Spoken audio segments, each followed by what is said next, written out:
Hi, Corrie Thorne, the spiritual and emotional consultant, and welcome to my podcast, She Is. This is the beginning of a new journey of She is existing beyond the creation of more than existing. This takes me beyond the journey of the beginning of my work and really truly starting to step back into the energy of who Corey is, not the woman who shows up to be the psychic medium, not always the woman who is the magic behind the chat or the body that holds the channel of the magic that comes through the work that I do. It's this woman who is, before anything, a woman, a person who really truly lost herself along the way many times in trying to be defined and trying to define herself as a esthetician, as a hairstylist, as a mom, as a partner, as everything that there was to be a part of the personas that we create today and every day. My new journey is that I am showing up as me, imperfectly perfect. And as you can tell by these podcasts, as you're starting to probably have already listened to several already. Everyone is a little bit different. I am finding a new groove, finding my way. Before this, I was hosting my Keeping It Real More Than Existing, and you'll see those podcasts come in, and they truly are a bit of me, but they were blended into all of my other work as a psychic medium, as a channel. And, I'm not for everybody. And I've had to accept that, we're just not going to be for everybody.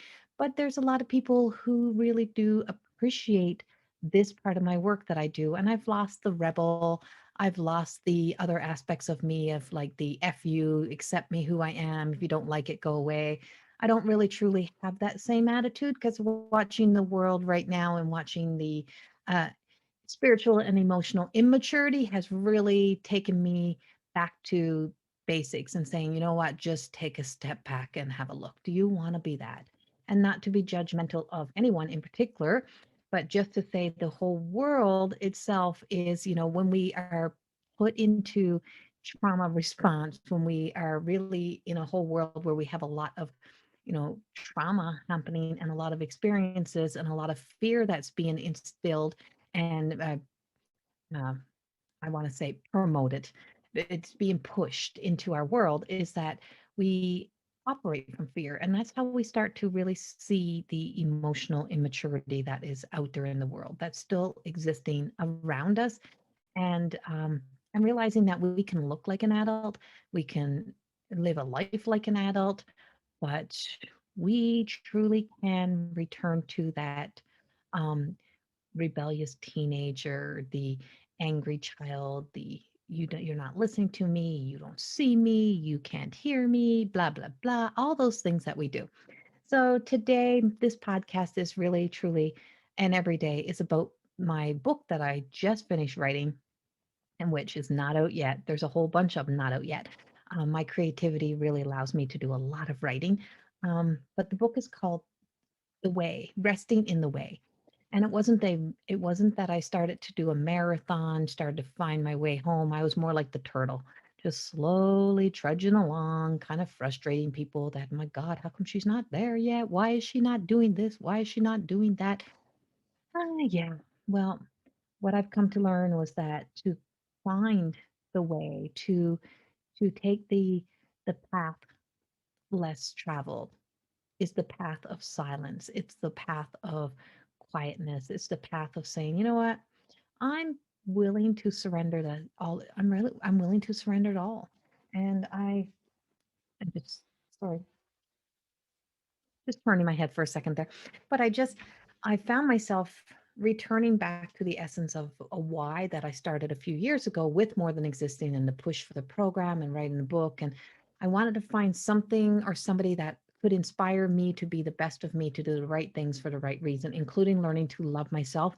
And I found my way into a journey of, and I don't even know who creates this work, but it was Lead Like Jesus was the training. And I found it in audiobooks and I started to take this training and I would walk every day, and this is the blended collective of me. I would listen to Share, I Walk Alone, and then I would listen, and then I would listen to some Lead Like Jesus. And what I learned was that, you take what is of service to you. is that you're not going to agree with it all, but there is some great wisdom. And the reason why that was my pull, I don't know exactly. Well, I do know because it's the channel that channels through me that says, I will give you something that will give you something to aspire to. You want to meet the greatest healer ever on earth? Well, I'm going to show you the greatest healer because you're not accepting that that's who you are and you have to become a clear channel to be the best of that. So in that quest, I kept finding myself working my way um, back through my childhood, back through my life. And I've been channeling Jesus since I was a little girl and very much had a strong connection, but I was trying to push that connection away.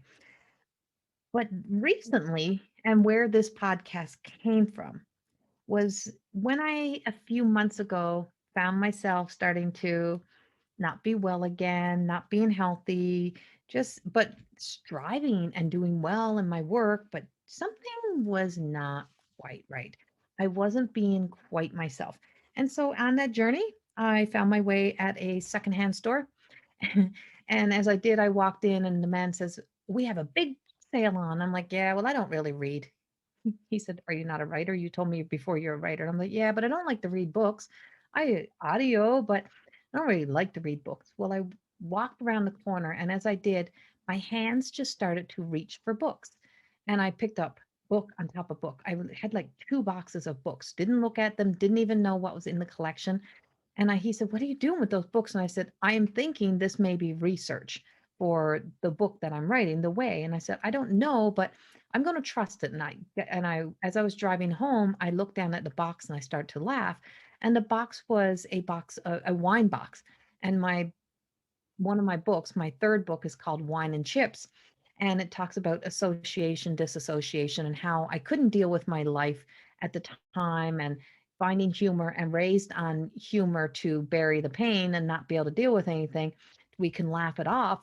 That was kind of how I wrote Wine and Chips, was I told my story through a grape and I had become this grape. And through the grape, her name was Rose, was that I said how we get to be on this beautiful vine and then we get plucked from the vine, but then we are all resentful that we got plucked from the vine. But ultimately, by staying on the vine your whole life, what's going to happen to you? You're just going to exist right there and you're just going to die anyway. So why not be plucked from the vine and go on this adventure? But the adventures that we get to go on most times are not our adventures. Someone else, there's a master that mixes that up and decides our value, our worth, blah, blah, blah. It goes on and on. And so I started to laugh at the box, and that's been my whole life of synchronicity and moments of those signs. And I pay attention to everything. So I'm like, well, if that is a big story right there for me, then what's inside of this box? What do I have inside of here? And when I got home, I had an old Bible that belonged to some woman. Apparently, these books must have came from like an estate sale or something. And it was so organized. Oh my God, she had tabs and she loved her Bible, obviously. And there was family pictures in there and there's all kinds of stuff in there. And I'm like, okay, is this the story for me to have a Bible? Because I already have a Bible, and I've traveled through the biblical stories in my channeling, or is this to show me to get organized? And all the other books that fell out were like journals, coaching journals, and one was called Jesus, Your Life Coach. Now, I loved the cover, and what I said was, this book, The Way, is going to be a journal, and so I want the cover to kind of represent this soft, spongy cover that's on this book. No intention on opening up. Well, now I'm on page 141, and I'm reading about receive the bread, and I'm once again where I was 3 years ago when I walked with Lead Like Jesus. And now I'm doing the questions in here. And no, I'm not a churchgoer. I'm not any of those things. I'm a collective of everything. While I'm sitting here doing this broadcast with you, I have a big Buddha picture on my wall. I have Kuan Yin to the side of me. I have Mother Mary to the side of me. I have some crystals. I have some gems. I have my deck of oracle cards that I have been creating. There's a little bit of everything of me that makes me me. And that's why I say I'm undefinable, unmarketable. There's so many parts of me and I've kind of sifted all through and I've cleared those thoughts and cleared those clutter and I figured out that yeah, I kind of like me.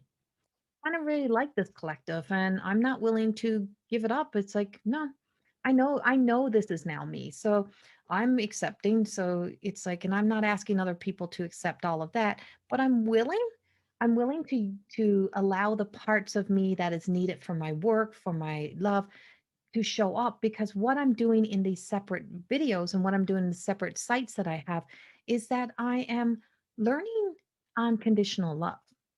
And unconditional love means that I have something that channels through me that is unconditional love, and that can be of service to people no matter where they are, what walk of life they are, where they are, no matter where they are. I can help them be able to, I can help guide them back to their heart and to their home, and to be able to help them stop betraying themselves and help them be able to remove what we call that blackened heart, the saddened heart, the anger, the grief.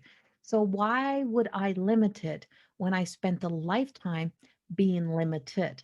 Being limited by society, being shunned by groups, by organizations. You can only be this if you become that. And I'm really starting to notice it even in the spiritual world of, it's like I know my niche, I know my people, but you're that kind of person, so you can't, I don't work with that kind of people. And to see that whole canceling people out and just trying to destroy people's careers, have them removed because of those, because of those thoughts that we have that have cluttered our minds, our thoughts, and have become like this virus of the mind that has flowed through us. And so I knew with all of my heart that this was the way to go. The way home to me was that I could be a little bit of everything, but most of all, I had to surrender it all. So as I start to read this what I was doing right now was that there was these principal keys that you follow through, and it just goes so in line. And I'm like, oh my God, I just wrote the whole book, and we're all pretty much telling the same story. You may think you're different, you may think you got a story that no one else has. And I always chuckle at that whenever I'm at my Hay House events, whenever I'm at the writers workshop. And Reed Tracy always laughs at this, and he says, listen, as unique as you think your story is, every one of you are telling the same thing, is from a different voice, a different perspective, but it's all the same. And there was such truth. He said, so I don't know why everyone thinks that you're going to be forgotten, or you're not going to, you're not going to be known. It's like we don't get to kind of choose that. We are asked to put the work in to do the healing that we need to do. But as fast as we get the information and knowledge, we want to give that away. It's funny how we want to become something with it. And so when I stopped wanting to become anything, I've kind of stepped back from that imposter of me energy. And I was screaming out all the time, I just wish someone would listen to me. No one's listening to me. I give all this wisdom, I give all this voice advice, and nobody's listening to me. And then I realized I hate my freaking voice. I've been trying to get rid of this Newfoundlander accent that I have, which I actually love. And I love my homeland and all of those things. And I've accepted the neurological part of my voice and the little delays that I have, and whatever they are, they're me. But the story is not going to really be unique. But in here, back to here, is that what I was doing was these principal keys. And I wrote a lot about this, and it was just a different perspective. And sometimes you just need it in a different perspective. And being able to, first, you need to be able to surrender. And the second was, whatever you offer up is going to change form. So whatever you surrender, whatever you give over, is not coming back to you the way that it was. So when you surrender all of you over, when you surrender you, and so the way I wrote it in my book was that, you know, you can't become the new you. You can't become the new you by staying the old you, by staying in the old person. If you're constantly trying to return to who you used to be, you'll never become who you are meant to be. And that was what I had to surrender. I had surrender over everything. So the things that I love the most, and I spoke about this in the last podcast, the things that I loved the most about me were one of the things that I had to let go of. And that's my kindness, my, all these things that you have, my gifts, who I am, what I am, how I show up. And so the way home to me is how I start to write this. And I do a lot of journaling, and I have different journals. I have a journal that I call my garbage can, my dumping station, because I don't have a lot of places left in life where I can vent, where I can just let it go. I have to have a much smaller little world, because when I have vented, it previously over the years, those when you're venting words are then somebody wants to use that against you and they take it and it comes through their mouth, it's not your words anymore. The moment your words are repeated through somebody else's mouth, it is not your words. So the moment, same thing, the moment you surrender yourself over, the moment you start a process of the awakening, and I don't mean the woke because that's a whole different, whatever that means. And whatever it means to kind of think that you've achieved this level of enlightenment that you get to judge other people, criticize other people. Yeah, that ain't spirituality. Sorry, but it's not. It's like we have to become a different kind. And so that means if we stop judging and being critical of ourselves and stop looking at the flaws that we have within us, and we can see the goodness that we have, we can see the light, we can see the beauty within, then we can start to see the possibilities. So by holding on to the person that you have been defending your whole life has pretty much been the shadow. And so we live in the shadows of ourselves. We defend that, the imposter of us, the, that person of us that we have been fighting for everyone to see, to understand. Well, that has become contaminated with the frustration, with the hurts, with the past stories, and all of those things, they start to trigger a response based on who we were at the time, the age when that previously happened. And so that keeps us from being able to live as our new self. And that's where I truly feel as if I'm in this new self. Um, I keep using the term um, divinely dignified. You'll hear me use that a lot lately. You'll hear me use it a lot. You'll hear me use benevolence. These are words I would never have used. Blissfulness. So the soul language that I'm now speaking and using is all part of my more than existing program of awakening awareness to the importance of kind of the biggest illness we have is conditioning, and we're conditioned to, when we get well, to be able to look down at others and say, you know what, if you just do this for yourself, if you just do that, you'll be much better. And that was kind of the story of my life. And so this way home to me and where it starts was it starts with an I. And it starts with I am done, I am tired, I am finished. And you put that big capital I. But what you don't realize is that you are connecting it to the human I. I am tired, I am done. And so we're trying to reach in and use our own self, our human self, who's depleted, who is done, who just don't have enough energy, to then be the healer, to do the healing work that is needed. So we talk to that part of ourselves.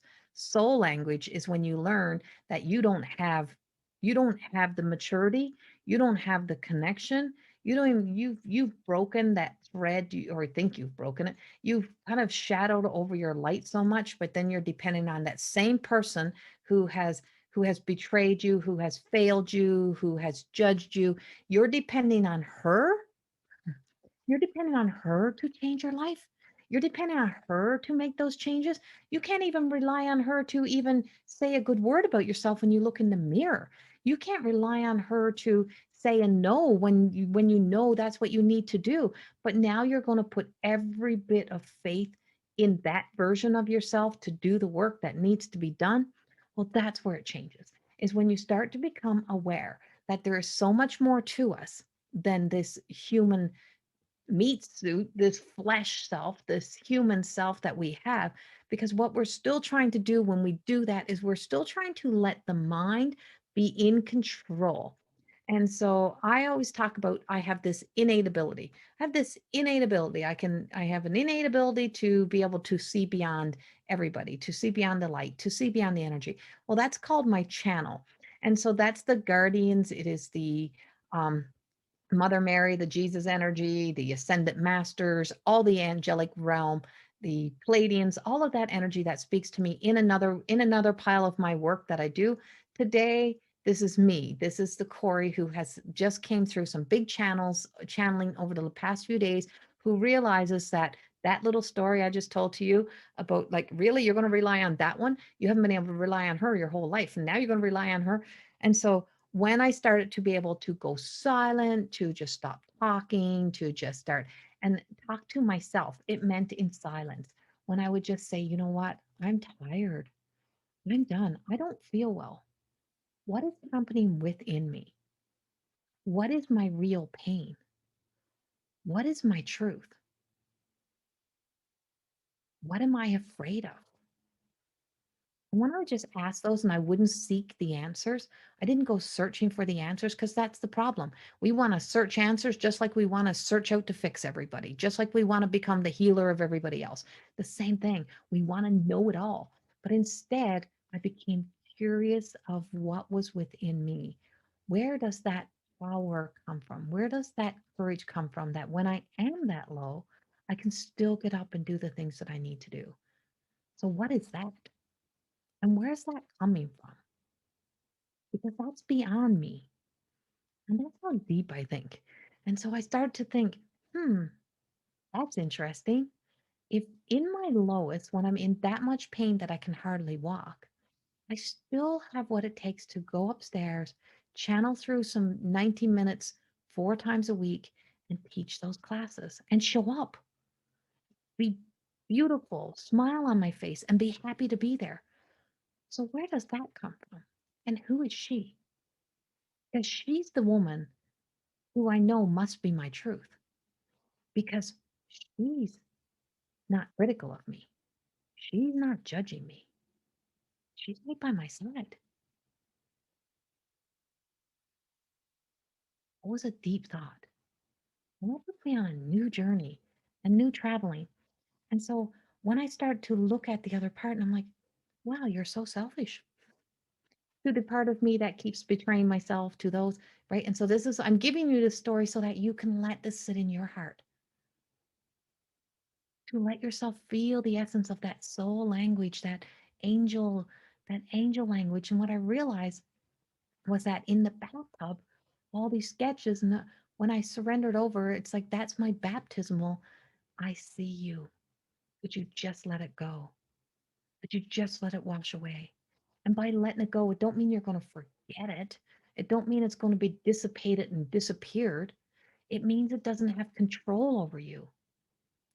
So when it doesn't have control over you, so when that part of me that betrays me doesn't have control over me, what is the opportunity of myself, of this person who has this soft, this gentleness, this selfless, unconditional love that has sat back all that time and let that imposter of me, that shadow self, to walk through that light?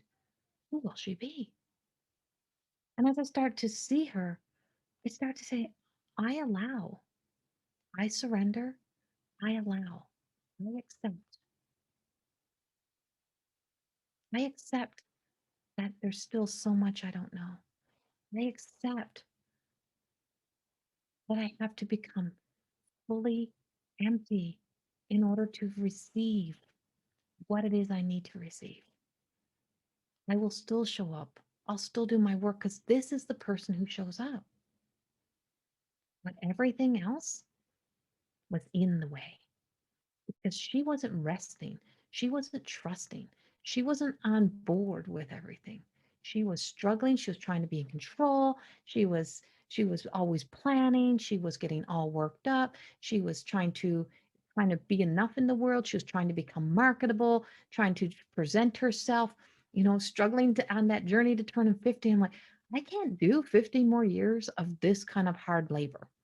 I'm sorry, but I can't do this kind of hard labor. I've been at this long enough, and all of that invisible energy that I've attached to those words that I've told myself has become physical entity within me that I am not ready to carry anymore.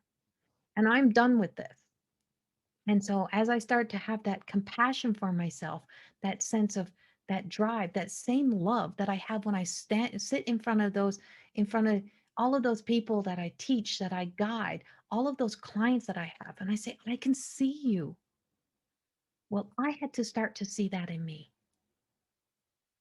And I did see her. I could feel her in silence. And I started to enjoy that company. And I started to understand that surrendering her over meant I had to bring her into my heart. And I had to hold that part of me with such love and say, you weren't a bad person. You just listened to somebody else tell you, define you. that you were making them uncomfortable or that you did this to them. You didn't. You allowed. And so every time that you would keep apologizing for what you didn't do, every time you would say a sorry that really you had nothing to say sorry for, every time that you believed somebody's narcissistic remarks, every time that you believed that, Corey, you lost you. You lost pieces of you. And that truth allowed me to hold that version of myself, that darkened, that saddened girl, even closer again. Every time someone projects at you, you make me feel this way, you make me feel this way, you do this to me. Every time that you say, "Oh, I'm so sorry, I didn't mean that," or I'm just let it put that into your heart and you handle much more of this. And then you add on to it yourself. We do that to ourselves. And I'm like, Corey, you do this to yourself. And so with that, I start to get the connection to my card. And the card is called the Eye of the Beholder. And we call her Queenie. Eye of the Beholder. When you become the emotional dumping ground, when you become the garbage can, or when other people treat you as if you are that, you give them that opportunity because you're doing it. You allow it, then that's what you become. You become angry, you become resentful, you become hurting. Now you're starting to be able to find the original source of the pain. And it's what we allow. What happened to us as children, those things we probably didn't allow, but we are now adults. And a part about growing up is to take that ownership and responsibility for your life and say, I'm an adult. I'm not two, I'm not five. I have a voice, I have a heart, I have a mind, I can think for myself, and I have this thing called free will. And if I can think for myself, it's time for me to start fucking questioning. Oh, sorry, swore. Gotta start questioning and start questioning this part. And that's what I did. I went to deep questioning and realized how much was walking in front of my truth. And where I really truly found my joy, my love, was as holding that part of myself. And she did a lot of great things. So imagine if I could do all that from my shadows, if I could have write like 5 books to be able to create all this program, to do all this work from still having that energy, imagine what I can do from my truth. If only thing that's showing up is my truth, fully emotionally mature, spiritually mature, got my crap together, getting organized, getting clear with myself, being honest. You know what? You can't hide that in the closet. You're going to have to clean that closet out because everything that you're poking and hiding in there, or everything that you're saying is going to fit you down the road that's not fitting, you're going to have to be honest with yourself. Get real. And so when you get real with yourself, you make those changes. So when I could feel and sense that, I knew that I had to not reject the other part of me. I had to accept the other part of me. I had to accept all of me. And I always say that I allow my shadow, I allow my hurts, I allow that other versions of me to walk behind me, slightly behind, so that it can walk as a memory, as a thought, as a like as jet fuel to keep reminding me, keep pushing me to, because this is the most courageous one. This is the bravest one. This is the one who understands humility and humbleness and what it means to do the right thing for the right reasons, to not try to be a superhero, to not be supersonic, but to be super, to allow herself to be the truth of a queen and not the story we've been told in Disney movies or in cartoons or those things. To be honest with ourselves, that a queen is a woman who knows how she can be atop a hierarchy, she can be in charge, and she can still treat the people that are still down cleaning her rooms and doing cooking her food with the same love and respect, because the dignity for humanity should be the same across the board. If you work hard, you can have more. If you put the effort into you, if you put the action steps in, your life will look a whole lot more differently.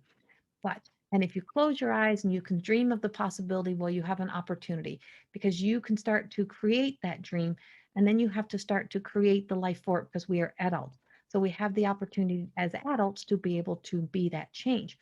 So from this person who is walking forward, I've really truly come to understand the power of looking beyond the bridge of your nose, to looking beyond my opinion, my perspective, to be able to look in another direction, to make that change. And the direction that I had to look first was deep inside and had to come home to me. If wow, if she could do that, imagine what she could do if she was leading the way, if she was up front, if she's the front man of this of this rock star band that she's in her own little head, in her own little heart. Just imagine. And so by just imagining, by just believing, I found myself understanding the power of why I find those who do the right thing for the right reasons to be the inspiration of what inspires me. Always a bit of a mystery, but I'm on but I've been on the cross and I have sacrificed myself too many times, this version of me, to allow myself to be somebody who can fit in, to be as human as everybody else. I'm born gifted. I can't help that. But I also know that because of this gift, there is an unconditional love. There is something powerful that flows through me that has this ability to be a benevolent being, to be divinely dignified, to know that in the hands of God, whatever God means to you, I don't care what God means to you, it's that belief in something that gives us the power, the strength, and that's the godness, that's the godliness that's inside of each and every one of us, that when we know that we can call out, when we know that we can speak out and say, I am done, I need help, I need guidance, I need assistance. You do that in your prayers, and then you go silent. Only have to ask once. You only have to ask once. The rest that we do is hope, faith, belief, believing in ourselves, learning that faith is inside and outside. Most of all, it is taking the action steps to become the person that you need to be to bring forth the miracles that you want to see in your life. And the moment that you start to take those action steps, they can be baby steps. The moment you start to do that, that's when you're starting to truly understand embodying light, doing the healing work that needs to be done. And now you are then on the way. And on the way home to me, what I keep saying and what I've wrote all the way to the end of the book, I'm so thankful I stayed till the end. Because if you look at every situation that you've ever been in, everything that you ever went through, and you say, I don't know how I got through that, but you're here. So today, the win is that you're here. You made it to here. See yourself at the end of that story. Stand up. Look at her. Look what it took to get there. That's the truth of you. That woman that made that decision, that made that choice, that stood there. She's the woman. She is. She made a choice to choose her. And that's where it begins. And I hope this podcast in some way inspires you today to be able to start to look at you from a place of closing the eyes, going silent, placing your hand up on your heart, and see yourself at the end of every difficult situation and see that that woman is still here today. And that because of that, what did it take to get here? How did you get there? Because there's something inside of you when you say you don't have courage, you don't have strength, you would have had something that you keep saying you don't have. And so that allows us to always become a victim of our own circumstances, a victim of our own stories, and it allows us to be crippled to the knees, that we can't accept the miracles, we can't accept the love, we can't accept the things that are trying to come to us that are good, because for some reason the one person we still try to protect is the one person that abandoned us long ago, that betrayed us, that judged us, that did all those things. And I'm sorry, it wasn't your friend, it wasn't your parents, it is you, because you are the grown ass adult, and it's time for us to all spiritually, emotionally grow up. And I hope today that this podcast sits with you well, or and if it doesn't, sit with it, listen to it again, because this is what my channel does. The channel's not the YouTube channel, the channel that flows through me. It actually triggers us to have to face our truth. So much love to you today. And remember, she is her creation. Mwah. Much love. Bye bye.